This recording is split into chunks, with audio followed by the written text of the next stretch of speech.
Good morning, my dear students.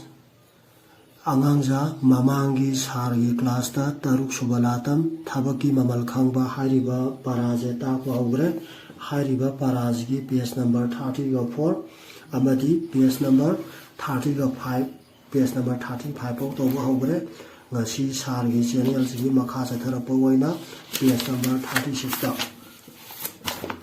page number 36 munayang se page number 36 ta Mathangi nongan badu khanghaude imungi mi pumnama Gopalna sathokadauriba thabakdugidama mana angamba mateng pangle Mathangi nongan badu khanghaude imungi mi pumnama Gopalna satkadauriba thabakdugidama mana angamba mateng pangle Imungi mi puna makna kari tawbage haiba taragadi Gopalna satkadoriba thabakdugidama mana angamba mateng pangli haina khunggadoiba Magi nupina nganta iru maithajaraga laitin khurumlaga mapuroibabu karigumba kharadang sakhinaba kanna thaurang tawre Gopalna thabak satkadoriba adugidama magi nupina kari tawkhibage haiba taragadi magi nupina nganta iru maithajaraga laitin khuramlaga mapuroibabu karigumba kharadang sakhinaba kanna thaurang tawrina khunggadoiba Next mamana phiron awat apa hangli loisin khamjiliba mapaga Manau nupa tuambagadi labuk lomda ngaihak satpa yaba matam wairakle adubo thingadaba otori shodi yauraktre amuka parakya ko sigi matangje mamana phiron awat apa hangli loisin khamjiliba mapaga manau nupa tuambagadi labuk lomda ngaihak satpa yaba matam wairakle adubu thingadaba otori shodi yauraktre aduga Gopalna satkadoriba thabakdugidama mamana kari mateng pangkhibage or kari tawkhibage haiba taragadi phiron awat apa hangli gantai si khunggadoini ko phiron awat apa hanglamena khunggadoiba adagi loisin khamjiliba mapaga manau nupa tuambagadi labuk lomda ngaihak satpa yaba matam wairakle adubu thingadaba otori shodi yauraktre Gopalna satnanabagidamagta siam saba loiraba phawbada kari tawkhibage haiba taragadi mahapu thingadoriba otori shodi yaurakhidre or yauraktre na khunggadoini ko Mayambana kulada herojikida thakibani ko mayambana kulabu herojikida thakibani otori sho lakmandabadudaida mayambana kulabu kanagida thakibage haiba taragadi herojikida thakina khunggadoiba amuksu question khara leiba yai ko simi mamingsingje mayambana herojikida thakibadu kanano hangba yai kula adagi amuksu kulabu herojikida thakibadu kanano na hangko kulabu herojikida thakibadu kanano na hangpa taragadi mayambana nang khunggadoini ko mayamba Gopalse Madusu phana kuisilakle kaina thangda kuladu taphing thongalomdagi sanglai kuladu karamba mawongda or karamba phibamda sanglakhibage na haiba taragadi taphing thongalomdagi sanglakhiyana khunggadoiba Next masa ngakta lakpaduda mayam punamak mangwanda yenglai mayam punamakna kulada yenglibadu karigino hangba taragadi masa ngakta lakpaduda nena khunggadoiba adagi amuksu masa ngakta lakpaduda kulada mayam punamakna kari tawrapage haiba taragadi yenglaiana khunggadoiba gentare ko adagi amuksu ꯃꯁꯥ ꯉꯥꯛꯇ ꯂꯥꯛꯄꯗꯨꯗ ꯌꯦꯡꯂꯛꯏꯕꯗꯨ ꯀꯅꯥꯅꯅꯣ ꯍꯥꯏꯕ ꯇꯥꯔꯒꯗꯤ ꯃꯌꯥꯝ ꯄꯨꯝꯅꯃꯛꯅꯅꯦꯅ ꯈꯨꯝꯒꯗꯣꯏꯅꯤꯀꯣ ꯃꯗꯨꯒꯤ ꯋꯥꯍꯟꯊꯣꯛ ꯈꯪꯂꯗꯨꯅ ꯀꯨꯂꯅ ꯍꯥꯏꯔꯛꯏ ꯃꯗꯨꯒꯤ ꯋꯥꯍꯟꯊꯣꯛ ꯈꯪꯂꯗꯨꯅ ꯀꯨꯂꯅ ꯍꯥꯏꯔꯛꯏ ꯃꯌꯥꯝꯅ ꯌꯦꯡꯂꯛꯏꯕꯗꯨꯒꯤ ꯋꯥꯍꯟꯊꯣꯛ ꯈꯪꯂꯗꯨꯅ ꯀꯅꯥꯅ ꯀꯔꯤ ꯍꯥꯏꯔꯛꯈꯤꯕꯒꯦ ꯍꯥꯏꯕ ꯇꯥꯔꯒꯗꯤ ꯀꯨꯂꯅ ꯍꯥꯏꯔꯛꯑꯦꯅ ꯍꯥꯏꯔꯒ ꯃꯈꯥꯒꯤ ꯋꯥꯍꯩꯁꯦ ꯈꯨꯝꯒꯗꯣꯏꯅꯤꯀꯣ ꯃꯨꯟꯅ ꯌꯦꯡꯁꯤꯀꯣ ꯍꯦꯔꯣꯖꯤꯠꯀꯤ ꯃꯄꯨꯕꯣꯛꯇꯨ ꯕꯤ ꯏꯁꯇ꯭ꯔꯣꯛ ꯇꯧꯔꯛꯇꯨꯅ ꯑꯍꯤꯡ ꯍꯧꯒꯠꯂꯒ ꯃꯥꯒꯤ ꯑꯣꯇꯣ ꯔꯤꯛꯁꯣꯗꯨꯗ ꯂꯥꯏꯌꯦꯡꯁꯪ ꯆꯠꯈ꯭ꯔꯦ ꯃꯥꯁꯨ ꯑꯇꯩ ꯁꯤꯟꯅꯔꯝꯕ ꯐꯥꯎꯕ ꯅꯪꯂꯝꯗ꯭ꯔ ꯃꯥꯜꯂꯦ ꯃꯌꯥꯝꯅ ꯑꯩꯈꯣꯏꯒꯤ ꯀꯨꯂꯗ ꯌꯦꯡꯂꯛꯏꯕꯗꯣ ꯃꯗꯨꯒꯤ ꯋꯥꯍꯟꯊꯣꯛ ꯈꯪꯂꯗꯨꯅ ꯀꯨꯂꯅ ꯃꯌꯥꯝꯗ ꯀꯔꯤ ꯈꯨꯝꯂꯛꯄꯒꯦ ꯍꯥꯏꯕ ꯇꯥꯔꯒꯗꯤ ꯀꯣ ꯃꯌꯥꯝꯗꯩꯗ ꯀꯨꯂꯅ ꯀꯔꯤ ꯍꯥꯏꯔꯛꯈꯤꯕꯒꯦ ꯍꯥꯏꯕ ꯇꯥꯔꯒꯗꯤ ꯁꯤ ꯈꯨꯝꯒꯗꯣꯏꯕ ꯍꯦꯔꯣꯖꯤꯠꯀꯤ ꯃꯄꯨꯕꯣꯛꯇꯨ ꯕꯤ ꯏꯁꯇ꯭ꯔꯣꯛ ꯇꯧꯔꯛꯇꯨꯅ ꯑꯍꯤꯡ ꯍꯧꯒꯠꯂꯒ ꯃꯥꯒꯤ ꯑꯣꯇꯣ ꯔꯤꯛꯁꯣꯗꯨꯗ ꯂꯥꯏꯌꯦꯡꯕ ꯆꯠꯈ꯭ꯔꯦ 마수 ꯑꯇꯩ ꯁꯤꯟꯅꯔꯝꯕ ꯐꯥꯎꯕ ꯅꯪꯂꯝꯗ꯭ꯔ ꯃꯥꯜꯂꯦ ꯍꯥꯏꯅ ꯈꯨꯝꯒꯗꯣꯏꯕ ꯅꯦꯛꯁꯇ ꯑꯗꯨ ꯅꯪ ꯒꯥꯔꯤ ꯑꯃ ꯐꯪꯅꯅꯕ ꯀꯣꯏꯊꯤ ꯊꯤꯔꯒ ꯄꯨꯔꯛꯄ ꯌꯥꯗꯕ꯭ꯔꯣ ꯑꯩꯁꯨ ꯀꯗꯥꯏꯗꯅꯣ ꯀꯣꯏꯆꯠ ꯆꯠꯇꯨꯅ ꯊꯤꯕ ꯌꯥꯕ ꯊꯤꯔꯨꯕꯅꯤ ꯑꯗꯨ ꯉꯁꯤꯗꯤ ꯃꯈꯣꯏ ꯒꯥꯔꯤꯒꯤ ꯊꯕꯛ ꯂꯦꯞꯄꯒꯤ ꯈꯣꯡꯖꯪ ꯆꯪꯁꯤꯟꯕ ꯍꯧꯔꯦ ꯍꯥꯏ ꯑꯗꯨꯒꯤꯅꯦ ꯃꯗꯩꯗ ꯑꯃꯨꯛ ꯀꯣ ꯑꯗꯒꯤ ꯑꯗꯨ ꯅꯪ ꯒꯥꯔꯤ ꯑꯃ ꯐꯪꯅꯅꯕ ꯀꯣꯏꯊꯤ ꯊꯤꯔꯒ ꯄꯨꯔꯛꯄ ꯌꯥꯗꯕ꯭ꯔꯣ ꯌꯥꯗꯕ꯭ꯔꯣ ꯍꯥꯏꯔꯤꯕꯁꯦ ꯀꯅꯥꯅ ꯍꯪꯉꯛꯈꯤꯕꯅꯣ ꯍꯥꯏꯕ ꯇꯥꯔꯒꯗꯤ ꯃꯌꯥꯝꯕꯅ ꯍꯪꯉꯛꯈꯤꯕ ꯋꯥꯍꯪꯅꯦꯅ ꯍꯥꯏꯒꯗꯣꯏꯅꯤꯀꯣ ꯑꯗꯒꯤ ꯑꯃꯨꯛ ꯃꯌꯥꯝꯕꯅ ꯍꯪꯉꯛꯈꯤꯕ ꯀꯣ ꯋꯥꯍꯪ ꯍꯥꯏꯕꯗꯤ ꯅꯪ ꯒꯥꯔꯤ ꯑꯃ ꯐꯪꯅꯅꯕ ꯀꯣꯏꯊꯤ ꯊꯤꯔꯒ ꯄꯨꯔꯛꯄ ꯌꯥꯗ꯭ꯔꯣꯅ ꯍꯪꯉꯛꯄ ꯃꯇꯝꯁꯤꯗ ꯀꯨꯂꯅ ꯃꯌꯥꯝꯕꯗ ꯀꯔꯤ ꯈꯨꯝꯃꯛꯈꯤꯕꯒꯦ ꯍꯥꯏꯔꯒꯗꯤ ꯁꯤ ꯈꯨꯝꯒꯗꯣꯏꯅꯤꯀꯣ ꯑꯩꯁꯨ ꯀꯗꯥꯏꯗꯅꯣ ꯀꯣꯏꯆꯠ ꯆꯠꯇꯨꯅ ꯊꯤꯕ ꯌꯥꯕ ꯊꯤꯔꯨꯔꯕꯅꯤ ꯑꯗꯨ ꯉꯁꯤꯗꯤ ꯃꯈꯣꯏ ꯒꯥꯔꯤꯒꯤ ꯊꯕꯛ ꯂꯦꯞꯄꯒꯤ ꯈꯣꯡꯖꯪ ꯆꯪꯁꯤꯟꯕ ꯍꯧꯔꯦ ꯍꯥꯏ ꯑꯗꯨꯒꯤꯅꯤꯅ ꯈꯨꯝꯒꯗꯣꯏꯕ ꯒ꯭ꯌꯥꯟ ꯇꯥꯔꯦꯀꯣ ꯃꯄꯥꯅ ꯃꯅꯥꯎ ꯑꯇꯣꯟꯕꯒ ꯂꯣꯏꯅꯅ ꯂꯧꯕꯨꯛꯇꯒꯤ ꯀꯥꯔꯛꯇꯨꯅ ꯁꯨꯃꯥꯡ ꯌꯧꯔꯛꯄꯗꯨꯒ ꯀꯨꯂꯅ ꯃꯌꯥꯝꯕꯗ ꯄꯥꯎ ꯇꯝꯂꯝꯕ ꯑꯗꯨꯗꯒꯤ ꯂꯩꯊꯣꯔꯛꯄꯒ ꯃꯄꯥ ꯆꯞ ꯆꯥꯅꯩ ꯀꯨꯂꯅ ꯃꯌꯥꯝꯕꯗ ꯄꯥꯎ ꯇꯝꯂꯨꯔꯒ ꯂꯩꯊꯣꯔꯛꯄꯗꯨꯒ ꯀꯣ ꯀꯅꯥꯅ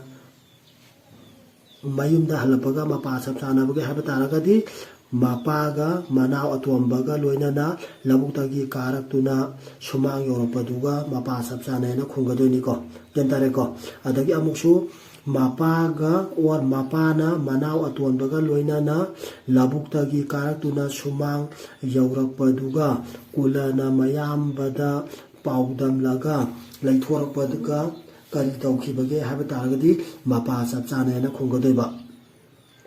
ꯃꯄꯥꯒ ꯃꯤꯀꯨꯞ ꯑꯃꯅꯤꯗꯪ ꯃꯤꯁꯥꯟꯅꯩ ꯀꯣ ꯀꯅꯥ ꯃꯤꯁꯥꯟꯅꯈꯤꯕꯒꯦ ꯍꯥꯏꯕ ꯇꯥꯔꯒꯗꯤ ꯃꯄꯥꯒ ꯀꯨꯂꯒ ꯃꯤꯁꯥꯟꯅꯈꯤ ꯀꯩꯗꯧꯔꯦꯀꯣ ꯃꯄꯥꯒ ꯀꯨꯂꯒ ꯀꯌꯥꯝ ꯀꯨꯏꯅ ꯃꯤꯁꯥꯟꯅꯈꯤꯕꯒꯦ ꯍꯥꯏꯕ ꯇꯥꯔꯒꯗꯤ ꯃꯤꯀꯨꯞ ꯑꯃꯅꯤꯗꯪ ꯃꯤꯁꯥꯟꯅꯈꯤꯅ ꯈꯨꯝꯒꯗꯣꯏꯕ ꯍꯧꯖꯤꯛꯇꯗ ꯀꯨꯂꯗꯨ ꯃꯁꯥ ꯃꯊꯟꯇ ꯋꯥꯈꯜ ꯇꯥꯔꯛꯄꯒꯨꯝ ꯃꯃꯥꯏ ꯍꯥꯏꯒꯠꯂꯛꯇ꯭ꯔꯦ ꯒ꯭ꯌꯥꯟ ꯇꯥꯔꯦꯀꯣ ꯑꯔꯨꯕ ꯋꯥꯍꯩꯒꯤ ꯋꯥꯍꯟꯊꯣꯛ ꯌꯦꯡꯁꯤ ꯑꯔꯨꯕ ꯋꯥꯍꯩꯒꯤ ꯋꯥꯍꯟꯊꯣꯛꯇ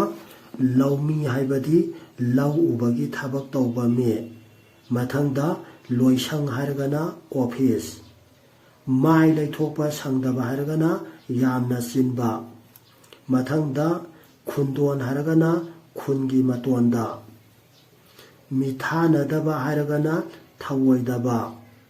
ꯋꯣꯡꯈꯤꯕꯤ ꯍꯥꯏꯔꯒꯅ ꯃꯌꯨꯝ ꯄꯥꯟꯈꯤꯕꯤ ꯑꯣꯔ ꯂꯨꯍꯣꯡꯈꯤꯕꯤ ꯂꯤꯡꯂꯅꯤ ꯍꯥꯏꯔꯒꯗꯤ ꯈꯔ ꯆꯥꯎꯔꯛꯂꯕ ꯐꯧ ꯄꯥꯝꯕꯤ ꯂꯧꯕꯨꯛꯇ ꯊꯥꯕ ꯄ꯭ꯔꯣꯒ꯭ꯔꯥꯝ ꯍꯥꯏꯔꯒꯅ ꯊꯧꯔꯝ ꯄꯔꯦꯡ ꯕꯥꯔꯥ ꯍꯥꯏꯔꯒꯅ ꯑꯋꯥꯏꯃꯟ ꯁꯤꯖꯤꯟꯅꯕꯒꯤ ꯃꯃꯜ ꯑꯣꯏꯅ ꯄꯤꯕ ꯁꯦꯟꯐꯝ ꯑꯦꯁꯣꯁꯤꯌꯦꯁꯟ ꯍꯥꯏꯔꯒꯅ ꯂꯨꯞ ꯈꯨꯠꯂꯪ ꯍꯥꯏꯔꯒꯅ ꯊꯕꯛ ꯃꯇꯦꯡ ꯄꯥꯡꯅꯕ ꯀꯥꯏꯅꯊꯪꯗ ꯍꯥꯏꯔꯒꯅ ꯃꯃꯩꯗ ꯇꯐꯤꯡ ꯍꯥꯏꯔꯒꯅ ꯇꯍꯥ ꯀꯣꯏꯊꯤ ꯊꯤꯔꯒ ꯍꯥꯏꯔꯒꯅ ꯀꯣꯏꯅ ꯆꯠꯇꯨꯅ thiraga haiba gyan tare ko aduna hauji haubogi moina taruk suba latam thabaki mamal khangba je lore aduduna hauji lakadori baje tariya suba latam da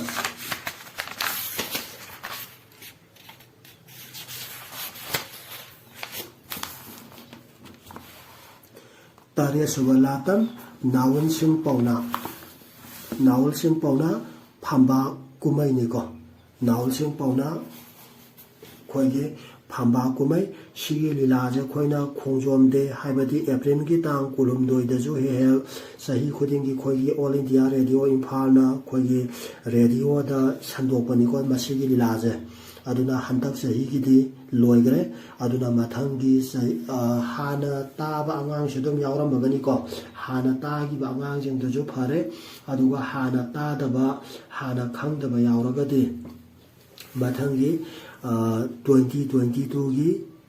April gi tang kulum doi haibadi khongjom de khongjom numito madudai da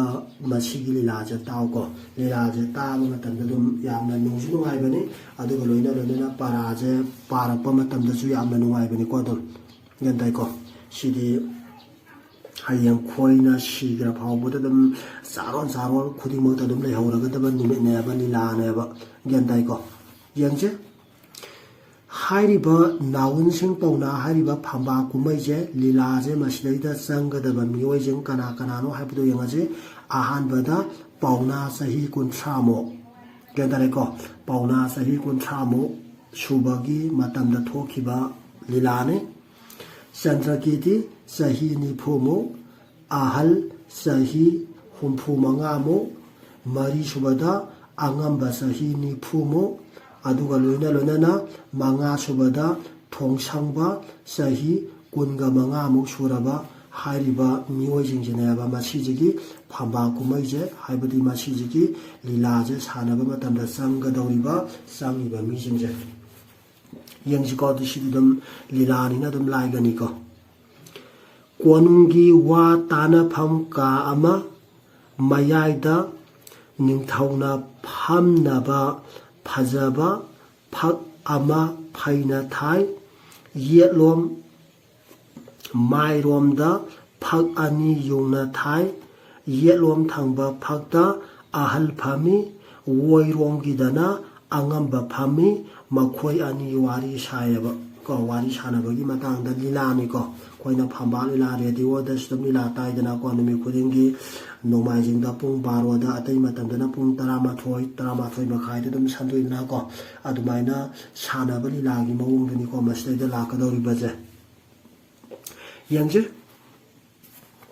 ahal ngasai aina lakpada kangjai bungda mi khara tilhaugum tawi ngasibu kari laibagene ibungo angamba munata jiko awai akhum tawnabaduni ko mi amaga awai akhum tawnabani lila natra khoi wari sanabaduni samanai ko dum ahal na hare ngasai aina lakpada kangjai bungda mi khara tilhaugum tawi ngasibu kari laibage ibungo angamba ahalna angambada kari hairakibage hairagadi si khungbadoini ko ngasai aina lakpada kangjai bungda mi khara tilhaugum tawi ngasibu kari laibage haina hangkhena khungbadoiba ahalna hangiba wahangjigi pakhumoina angambana khume ipanbo ngasi gatka singnaba ama laibani ahalna hangiba wahangdugi pakhumoina angambana kari khumake haba taragadi ngasi gatka singnaba ama laibani haina khumena khunggadoiba aina lakpadadi ko hainaba aina lakpadadi hainaba hauga dau haure gandare ko aina lakpadadi hainaba hauga dau haure haiba ko angambana khumaini ko next ahalna ang gatka singnagadoriba kana ko gadga singnagadoriba mioi do kana no hangapa taragadi pakhum lakadore muna taj ko ngangja angambana lahor haiba mafam adudagi lakpa thang haiba nupa amaga aikhoigi nawul singhaga ꯒꯠꯒꯥ ꯁꯤꯖꯤꯟꯅꯒꯗꯧꯔꯤꯕꯁꯤ ꯃꯤꯑꯣꯏ ꯀꯌꯥꯅꯣꯅ ꯍꯪꯉꯛꯄ ꯇꯥꯔꯒꯗꯤ ꯄꯥꯎꯈꯨꯝꯗ ꯃꯤꯑꯣꯏ ꯑꯅꯤꯅꯦꯅ ꯈꯨꯝꯒꯗꯣꯏꯅꯤꯀꯣ ꯑꯗꯨꯒ ꯑꯃꯨꯛꯁꯨ ꯒꯠꯒꯥ ꯁꯤꯖꯤꯟꯅꯒꯗꯧꯔꯤꯕ ꯃꯤꯑꯣꯏ ꯑꯅꯤꯗꯨ ꯀꯅꯥ ꯀꯅꯥꯅꯣ ꯑꯃꯅ ꯑꯃꯨꯛ ꯍꯪꯉꯛꯑꯒꯅ ꯂꯥꯍꯣꯔ ꯍꯥꯏꯕ ꯃꯐꯝ ꯑꯗꯨꯗꯒꯤ ꯂꯥꯛꯄ ꯊꯥꯡ ꯍꯩꯕ ꯅꯨꯄꯥ ꯑꯃꯒ ꯑꯩꯈꯣꯏꯒꯤ ꯅꯥꯎꯜ ꯁꯤꯡꯍꯥꯒꯅꯦꯕ ꯒ꯭ꯌꯥꯟ ꯇꯥꯔꯦꯀꯣ ꯀꯣꯏꯁꯟꯗꯤ ꯌꯥꯝ ꯂꯩꯈ꯭ꯔꯦꯀꯣ ꯑꯉꯥꯡꯖꯥ ꯑꯗꯒꯤ ꯑꯃꯨꯛꯁꯨ ꯑꯩꯈꯣꯏꯒꯤ ꯒꯠꯒꯥ ꯁꯤꯖꯤꯟꯅꯒꯗꯧꯔꯤꯕ ꯃꯤꯑꯣꯏ ꯑꯅꯤ ꯑꯗꯨ ꯑꯃꯅ ꯑꯩꯈꯣꯏꯒꯤ ꯅꯥꯎꯜ ꯁꯤꯡꯍꯥꯒꯅꯤ ꯑꯃꯅ ꯀꯔꯤ ꯂꯝꯗꯒꯤ ꯂꯥꯛꯄ ꯃꯤꯑꯣꯏꯅꯣ ꯍꯥꯏꯕ ꯇꯥꯔꯒꯗꯤ ꯂꯥꯍꯣꯔꯗꯒꯤ ꯂꯥꯛꯄ ꯃꯤꯑꯣꯏꯅꯦꯅ ꯈꯨꯝꯒꯗꯣꯏꯕ ꯒ꯭ꯌꯥꯟ ꯇꯥꯔꯦꯀꯣ ꯀꯣꯏꯁꯟꯒꯤꯗꯤ ꯌꯥꯝ ꯂꯩꯊꯣꯛ ꯂꯩꯁꯤꯟ ꯌꯥꯈ꯭ꯔꯦꯀꯣ ꯑꯗꯒꯤ ꯑꯃꯨꯛꯁꯨ ꯒꯠꯒꯥ ꯁꯤꯖꯤꯟꯅꯒꯗꯧꯔꯤꯕ ꯃꯤꯑꯣꯏ ꯑꯅꯤꯗꯨ ꯒ꯭ꯌꯥꯟ ꯇꯥꯕ꯭ꯔꯥ ꯒꯠꯒꯥ ꯁꯤꯖꯤꯟꯅꯒꯗꯧꯔꯤꯕ ꯃꯤꯑꯣꯏ ꯑꯅꯤꯗꯨ ꯑꯃꯅ ꯂꯥꯍꯣꯔ ꯃꯆꯥꯅꯤ ꯑꯃꯅ ꯀꯅꯥꯅꯣ ꯍꯥꯏꯕ ꯇꯥꯔꯒꯗꯤ ꯑꯩꯈꯣꯏꯒꯤ ꯅꯥꯎꯜ ꯁꯤꯡꯍꯥꯅꯦꯅ ꯈꯨꯝꯒꯗꯣꯏꯕ ꯑꯍꯜꯅ ꯂꯥꯍꯣꯔ ꯑꯩ ꯈꯪꯉꯤꯅꯦ ꯃꯗꯨꯗꯒꯤ ꯀꯅꯥꯅꯣ ꯀꯔꯤ ꯀꯧꯕꯅꯣ ꯀꯣ ꯑꯍꯜꯅ ꯑꯃꯨꯛ ꯍꯪꯉꯦ ꯂꯥꯍꯣꯔ ꯑꯩ ꯈꯪꯉꯤꯅꯦ ꯃꯗꯨꯗꯒꯤ ꯀꯅꯥꯅꯣ ꯀꯔꯤ ꯀꯧꯕꯅꯣ ꯁꯤꯅꯤ ꯀꯩꯗꯩꯀꯣ ꯂꯥꯍꯣꯔꯗꯒꯤ ꯃꯤꯒ ꯑꯩꯈꯣꯏꯒꯤ ꯀꯣ ꯄꯥꯎꯅꯥ ꯕ꯭ꯔꯖꯕꯥꯁꯤꯒꯅꯤ ꯒꯠꯒꯥ ꯁꯤꯖꯤꯟꯅꯒꯗꯧꯔꯤꯕꯁꯦ ꯍꯥꯏꯕꯗꯤ ꯈꯪꯉꯦ ꯑꯗꯨꯕꯨ ꯂꯥꯍꯣꯔꯗꯒꯤ ꯂꯥꯛꯏꯕ ꯃꯤꯗꯣ ꯀꯅꯥꯅꯣ ꯁꯤꯅꯤ ꯍꯧꯖꯤꯛ ꯑꯍꯜꯁꯤꯅ ꯍꯪꯉꯛꯏꯁꯦ ꯑꯉꯝꯕꯅ ꯈꯨꯝꯃꯦꯀꯣ ꯃꯃꯤꯡ ꯃꯊꯥꯒꯗꯤ ꯈꯪꯖꯗ꯭ꯔꯦ ꯊꯥꯡꯗꯤ ꯈꯔ ꯍꯩꯕ ꯃꯤ ꯑꯣꯏꯔ ꯃꯥꯜꯂꯦ ꯃꯁꯥ ꯃꯎꯗꯤ ꯐꯅ ꯎꯏ ꯌꯦꯡꯕꯗ ꯃꯤꯠ ꯊꯨꯞꯄꯤ ꯑꯍꯜ ꯂꯥꯍꯣꯔꯗꯒꯤ ꯂꯥꯛꯄ ꯃꯤꯗꯨꯒꯤ ꯃꯑꯣꯡ ꯃꯇꯧꯗꯣ ꯀꯃꯥꯏꯅ ꯇꯧꯒꯦ ꯍꯥꯏꯕ ꯇꯥꯔꯒꯗꯤ ꯀꯣ ꯊꯥꯡꯗꯤ ꯈꯔ ꯍꯩꯕ ꯃꯤ ꯑꯣꯏꯔ ꯃꯥꯜꯂꯦ ꯃꯁꯥ ꯃꯎꯗꯤ ꯐꯅ ꯎꯏ ꯌꯦꯡꯕꯗ ꯃꯤꯠ ꯊꯨꯞꯄꯦꯅ ꯈꯨꯝꯒꯗꯣꯏꯕ ꯒ꯭ꯌꯥꯟ ꯇꯥꯔꯦꯀꯣ ꯅꯦꯛꯁꯇ ꯑꯍꯜꯅ ꯃꯁꯥ ꯃꯎ ꯐꯕꯅ ꯉꯥꯛ ꯆꯠꯅꯗꯕꯅꯤ ꯑꯇꯣ ꯃꯍꯩ ꯍꯩꯕ ꯑꯃ ꯆꯪꯕꯅꯤ ꯒ꯭ꯌꯥꯟ ꯇꯥꯏꯀꯣ ꯑꯉꯝꯕꯒꯤ ꯋꯥꯍꯩꯗꯨꯒꯤ ꯃꯇꯨꯡ ꯏꯟꯅ ꯑꯍꯜꯗꯨꯅ ꯀꯔꯤ ꯄꯥꯎꯈꯨꯝ ꯄꯤꯔꯛꯄꯒꯦ ꯍꯥꯏꯕ ꯇꯥꯔꯒꯗꯤ ꯃꯁꯥ ꯃꯎ ꯐꯕꯅ ꯉꯥꯛ ꯆꯠꯅꯗꯕꯅꯤ ꯑꯇꯣ ꯃꯍꯩ ꯍꯩꯕ ꯑꯃ ꯆꯪꯕꯅꯦꯕ ꯌꯥꯝꯅ ꯂꯨꯕ ꯋꯥꯍꯩꯅꯤꯀꯣ ꯑꯉꯥꯡꯁꯦ ꯑꯟꯗꯔꯂꯥꯏꯟ ꯇꯧꯁꯜꯂꯨꯀꯣ ꯀꯔꯤꯒꯨꯝꯕ ꯊꯕꯛ ꯑꯃ ꯍꯦꯛ ꯇꯧꯕ ꯃꯇꯝꯗ ꯃꯍꯩ ꯍꯥꯏꯕ ꯃꯍꯩꯁꯦ ꯆꯪꯗꯕ ꯌꯥꯗꯦꯕ ꯑꯗꯨꯅ ꯑꯍꯜꯁꯤꯡꯅ ꯅꯍꯩ ꯇꯝꯃꯨ ꯂꯥꯏꯔꯤꯛ ꯄꯥꯎ ꯂꯥꯏꯔꯤꯛ ꯇꯝꯃꯣꯅ ꯍꯥꯏꯁꯦ ꯒ꯭ꯌꯥꯟ ꯇꯥꯕ꯭ꯔꯥ ꯀꯔꯤꯒꯨꯝꯕ ꯊꯕꯛ ꯑꯃ ꯍꯦꯛ ꯇꯧꯕ ꯃꯇꯝꯗ ꯂꯥꯏꯔꯤꯛꯁꯦ ꯌꯥꯎꯗꯕ ꯂꯥꯏꯔꯤꯛꯁꯦ ꯆꯪꯗꯕ ꯑꯃ ꯐꯥꯎꯕ ꯌꯥꯗꯦꯕ ꯐꯤꯂꯝ ꯀꯨꯝꯒꯦ ꯍꯥꯏꯔꯒꯁꯨ ꯏꯁꯩ ꯁꯛꯀꯦ ꯍꯥꯏꯔꯒꯁꯨ ꯅꯠꯇ꯭ꯔꯒ ꯑꯥꯔꯠ ꯇꯧꯒꯦ ꯍꯥꯏꯔꯒꯁꯨ ꯖꯒꯣꯏ ꯁꯥꯒꯦ ꯍꯥꯏꯔꯒꯁꯨ ꯁꯥꯟꯅꯒꯦ ꯍꯥꯏꯔꯒꯁꯨ ꯑꯦꯅꯤ ꯐꯤꯜ ꯑꯃꯗ ꯈꯣꯡꯗꯥꯕ ꯃꯇꯝꯗ ꯑꯦꯅꯤ ꯐꯤꯜ ꯑꯃꯗ ꯆꯠꯄ ꯃꯇꯝꯗ ꯆꯪꯕ ꯃꯇꯝꯗ ꯂꯥꯏꯔꯤꯛ ꯍꯥꯏꯕ ꯂꯥꯏꯔꯤꯛꯁꯦ ꯌꯥꯎꯗ꯭ꯔꯒꯗꯤ ꯌꯥꯗꯦꯕꯀꯣ ꯑꯗꯨꯗꯨꯅꯅꯤꯀோ ꯑꯍꯜꯁꯤꯡꯅ ꯅꯍꯩ ꯇꯝꯃꯨ ꯂꯥꯏꯔꯤꯛ ꯇꯝꯃꯣꯅ ꯍꯥꯏꯁꯦ ꯒ꯭ꯌꯥꯟ ꯇꯥꯕ꯭ꯔꯥ ꯏꯁꯥ ꯏꯎ ꯌꯥꯝꯅ ꯐꯔꯦ ꯌꯥꯝ ꯀꯜꯂꯦ ꯍꯥꯏꯔꯒꯁꯨ ꯃꯍꯩꯗꯣ ꯌꯥꯎꯗ꯭ꯔꯒꯗꯤ ꯌꯥꯗꯦꯕꯀꯣ ꯑꯗꯨꯅꯅꯤꯀꯣ ꯁꯤꯗ ꯑꯍꯜꯅ ꯍꯥꯏꯔꯛꯏꯁꯦ ꯃꯁꯥ ꯃꯎ ꯐꯕꯅ ꯉꯥꯛ ꯆꯠꯅꯗꯕꯅꯤ ꯑꯇꯣ ꯃꯍꯩ ꯍꯩꯕ ꯑꯃ ꯆꯪꯕꯅꯤ ꯍꯥꯏꯁꯦ ꯒ꯭ꯌꯥꯟ ꯇꯥꯔꯦꯀꯣ ꯑꯉꯝꯕ ꯃꯍꯩꯁꯨ ꯈꯔꯗꯤ ꯑꯗꯨꯝ ꯃꯍꯩꯖꯔꯝꯃꯅꯤ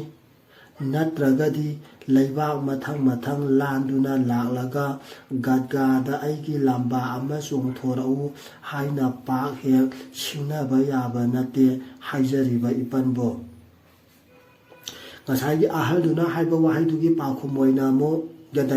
ꯑꯉꯝꯕꯅ ꯀꯔꯤ ꯍꯥꯏꯔꯛꯄꯒꯦ ꯍꯥꯏꯔꯒꯗꯤ ꯁꯤ ꯈꯨꯝꯒꯗꯣꯏꯅꯤꯀꯣ ꯃꯍꯩꯁꯨ ꯈꯔꯗꯤ ꯑꯗꯨꯝ ꯍꯩꯖꯔꯝꯃꯅꯤ ꯅꯠꯇ꯭ꯔꯒꯗꯤ ꯂꯩꯕꯥꯛ ꯃꯊꯪ ꯂꯥꯟꯗꯨꯅ ꯂꯥꯛꯂꯒ ꯒꯠꯒꯥꯗ ꯑꯩꯒꯤ ꯂꯝꯕꯥ ꯑꯃ ꯆꯣꯡꯊꯣꯔꯛꯎ ꯍꯥꯏꯅ ꯄꯥꯛ ꯍꯦꯛ ꯁꯤꯡꯅꯕ ꯌꯥꯕ ꯅꯠꯇꯦ ꯍꯥꯏꯅ ꯈꯨꯝꯈꯤꯑꯅ ꯈꯨꯝꯒꯗꯣꯏꯕ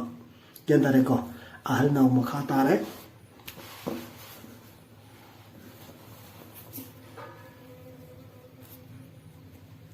ꯑꯍꯜꯅ ꯍꯥꯏꯔꯦ ꯀꯩ ꯍꯥꯏꯒꯦ ꯍꯥꯏꯕꯗꯣ ꯃꯨꯟꯅ ꯌꯦꯡꯁꯤꯀꯣ ꯆꯨꯝꯃꯤ ꯈꯔꯗꯤ ꯃꯍꯩꯖꯔꯝꯃꯅꯤ ꯑꯩꯈꯣꯏꯔꯣꯝꯒꯤꯅ ꯀꯅꯥꯅꯤ ꯍꯥꯏꯕ ꯑꯉꯝꯕꯅ ꯍꯥꯏꯔꯦ ꯑꯩꯈꯣꯏꯔꯣꯝꯒꯤꯅ ꯀꯩꯁꯥꯝꯊꯣꯡꯗꯒꯤ ꯅꯥꯎꯜ